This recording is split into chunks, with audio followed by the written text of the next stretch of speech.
Afternoon, students. Now we'll start with Robert Frost.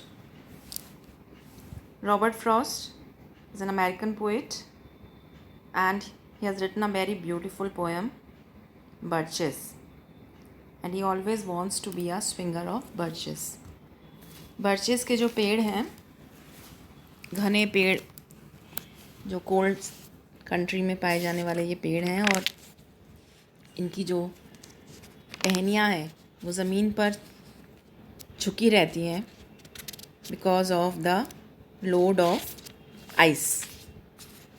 And poet जो है poem में बताता भी है इस बात को कि he himself was once a swinger of birches, और बचपन में जब वो इन पेड़ों पर झूला करता था, इन पे चढ़ जाया करता था और उसकी लास्ट स्टेम तक पहुंच जाता था पेड़ पर चढ़ते हुए, और पेड़ जो है बर्फ़ से अक्सर ढके रहते थे, झुके रहते थे, like that.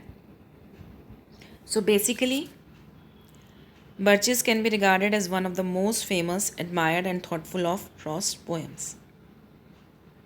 From the description of an ordinary incident, it proceeds to convey a profound thought in a simple manner. और इसीलिए रॉबर्ट फ्रॉस्ट की ये जो पोएम है बर्चेस, ये बहुत ही फेमस हुई. इसे बहुत लोगों ने एडमायर किया, और इसकी जो पोएम है stopping by woods on a snowy evening, वो तो इतनी फेमस हुई, और उसकी कुछ लाइंस जो हैं जो कोटेबल लाइंस बन गई. They are miles to go before I sleep and I have promises to keep, miles to go before I sleep and miles to go before I sleep. इतनी फेमस हो गई थी ये लाइंस कि ऐसा कहा जाता है कि जवाहरलाल नेहरू ने अपनी टेबल पर इन लाइंस को रख रखा था for motivation. So basically Robert Frost जो हैं वो एक बहुत ही रिमार्केबल अमेरिकन पोएट हैं. Was born on March 26, 1874 at San Francisco, and he was brought up by his grandfather and his mother, and at the age of 22 he left the university without taking a degree. He tried his hand at several things. कॉबलिंग भी में भी उन्होंने cobbler के का भी काम किया, journalism में भी उन्होंने ट्राई किया. फिर वो इंग्लैंड माइग्रेट कर गए और 1912 तक वहाँ रहे, 3 years तक. फिर वहाँ उन्होंने अपनी 2 बुक्स ऑफ पोएम्स की 2 बुक्स भी पब्लिश की, एंड फिर उसके बाद वो अमेरिका लौट आए, and he was awarded Pulitzer prize for the best book of poetry of the year 4 times.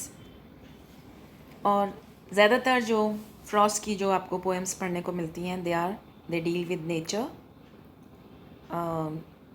Romantic tradition को ही फॉलो किया है उन्होंने, जैसा वर्ड्सवर्थ की पोइट्री में आपको देखने को मिलता है, या एमर्सन की या डिकिंसन की पोइट्री.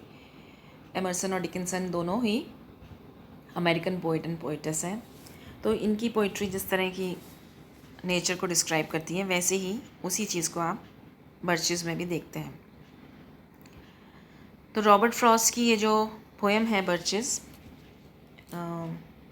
ये हमें प्रिस्क्राइब्ड है 3rd year के स्टूडेंट्स को.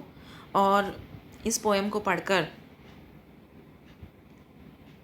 बहुत एक अच्छा सा फील आता है जब इस पोएम को हम पढ़ते हैं, क्योंकि इस पोएम के थ्रू उसने एस्केपिज़म को भी अपनाया. क्योंकि वो जब वो बर्चेस के स्विंगर बनने की बात कर रहा है, तो वो जो लंबी लंबी उसकी शाखाएं, ज़मीन को छूती हुई शाखाएं जो ज़मीन को छू रही हैं, है ना, ऐसा लगता है जैसे कि वो कोई लड़की अपने बाल धूप में सुखा रही है. ऐसा उस सीन को देख के लगता है, जब उसके ऊपर बर्फ़ भी है और उसके ऊपर सनलाइट भी पड़ रही है और वो चमक रहा है and all that. And he says कि बाय क्लाइंबिंग दीज ट्रीज़, ये जो लॉन्ग लंबे खड़े हुए जो पेड़ हैं बर्चेस के, इस पर क्लाइंब करके और उनके ऊपर जाके पत्तियों में वो छुप जाया करता था. तो ऐसा लगता था जैसे कि he has got release from this world. But ultimately poet जो है वो ये एस्केपिज्म की थियोरी में बिलीव कर रहा है कीट्स की तरह, लेकिन वो हमेशा के लिए उसी कंडीशन में नहीं रहना चाहता, but he wants to come back to the earth because earth is the right place for love. इस थ्योरी में बिलीव करता है वो कि अर्थ जो है वही एक जगह है जहाँ रहने के लिए सबसे अच्छी उपयुक्त जगह वही है। तो अपने एक्सपेरिमेंटलिज्म के लिए उसे जाना जाता है, रॉबर्ट फ्रॉस्ट की पोइट्री को। और जसबीर जैन ने भी उनके बारे में ये कहा है that he follows the well trodden paths, his human relations with nature, sensitive response to landscape along with a certain subtle ambiguity or duality of meaning has made his poetry of abiding interest। जिस तरह से human relationships को, nature के साथ relationship को, sensitive responses को, landscape के साथ जो आपके संवेदनात्मक रूप से आप जुड़े रहते हैं, जिस तरह से आप मानवीय रिश्तों को निभाते हैं नेचर के साथ मिलके, उसका एक सटल एम्बिग्विटी होता है जिसमें आपको बहुत सारे कई तरह के meanings, duality of meanings available होते हैं। एंड बहुत ज़्यादा विजडम से भरी हुई, बहुत ज़्यादा मोटिवेशन से भरी हुई पोएम्स इन्होंने लिखी हैं। और even this poem birches is also full of optimism, full of life, full of zeal, and it proceeds to convey a profound thought in a simple manner। अपने उस गहरे विचारों को उसने बहुत ही सिंपल तरीके से पोएम के थ्रू उसको उसने डिस्क्राइब करने की कोशिश की है।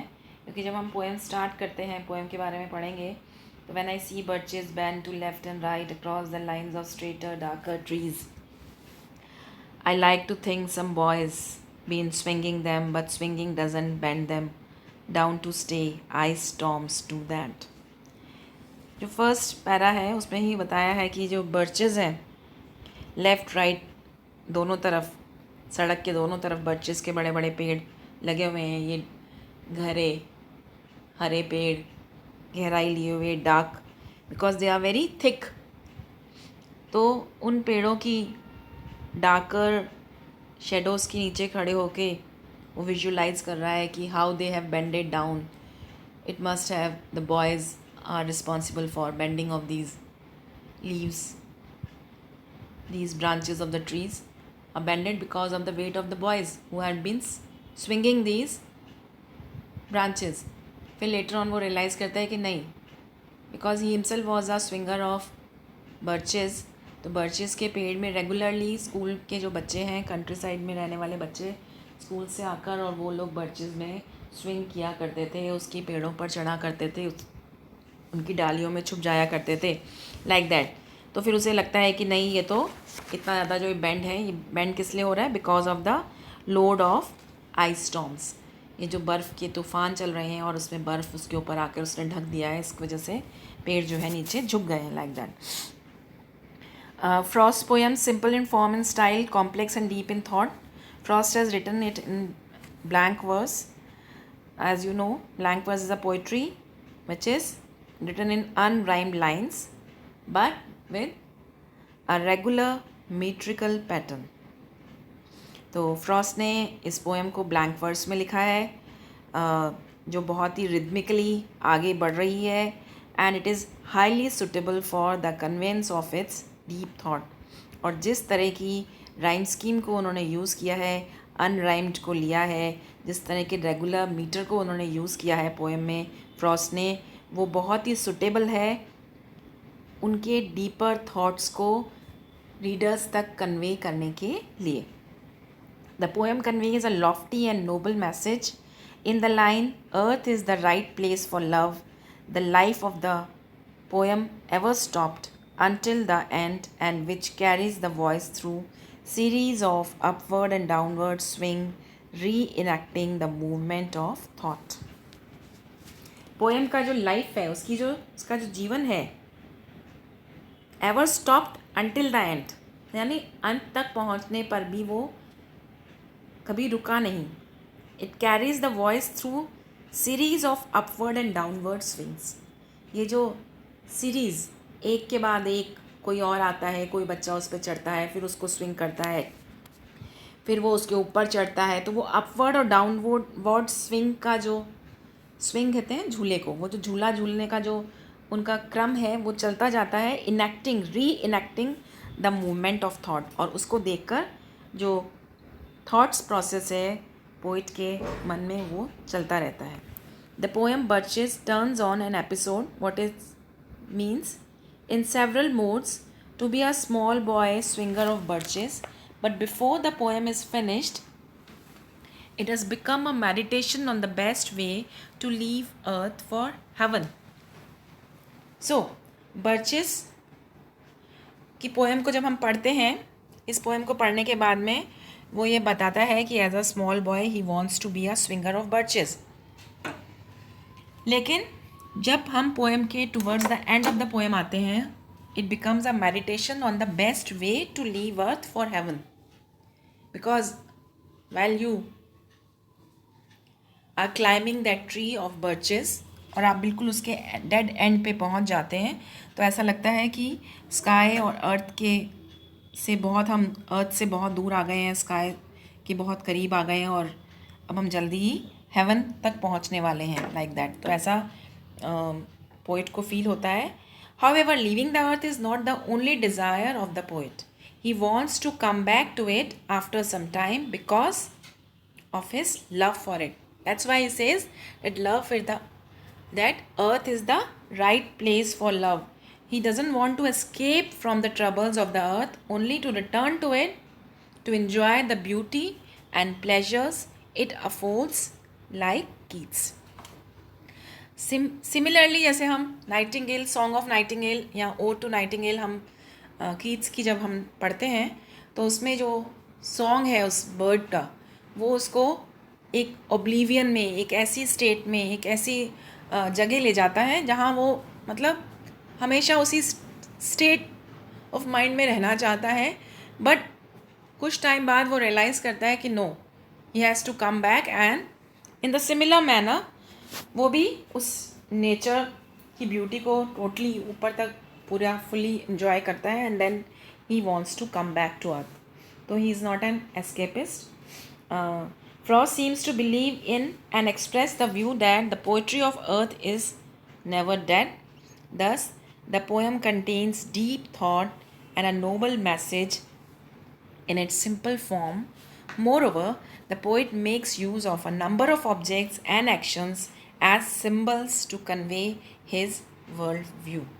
Through this poem, उसने अपने एक्शंस, बहुत सारे सिम्बल्स यूज़ किए हैं, बहुत सारे ऑब्जेक्ट्स के बारे में वो बात कर रहा है, कई सारी एक्टिविटीज़ को डिस्क्राइब करेगा और उनके थ्रू वो आपको एक नोबल मैसेज कन्वे करना चाह रहा है.